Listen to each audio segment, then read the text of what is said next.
Во петок земјоделците од цела држава излегуваат на генерален штрајк доколку дотогаш владата не ги исполни нивните барања за средба.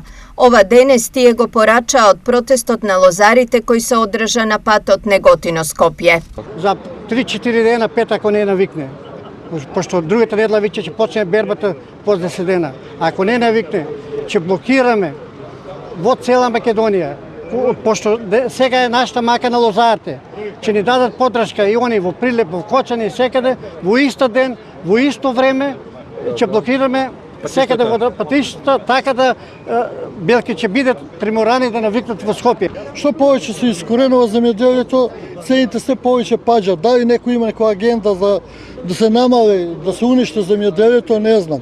Лозарите на стартот на сезоната на гроздобер бараат фер цена за грозјето и јасна слика колку и под кои услови тоа ќе им биде откупено. Имавме ни начален договор за цените на откупните сорти, Вранец, Медеревка и новите сорти. Тие не се испечатувани, сега ни ги имаме ланските цени на грозје без никакво покачување. Како илустрација да ви кажам, ева Медеревката колку кошта.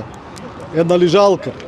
Нашите барања се да ни испаднат во сусрет луѓето кои што се задолжени за тоа, да можеме да имаме барем малце профит од оваа дејност. А овама се задоволства не големи, затоа што нас производната цена на гројето на кошта 14 денара до 15. А ланската година и сега и оваа година од винариите 8 тикве што огласи таа некоја нереална цена со шерост голема, другите винари ќе откупуваат по цена пониска од производната. Најавуваат цена па 12 денари да биде Вранецот и 10 денари Смедеревката. Најголем дел од лозарите се уште не ги добиле субвенциите за ланската реколта, зашто во тек се и судски процеси. Јас работам негде на околу 30 хектари лозов насад и околу 30 хектари со житарица.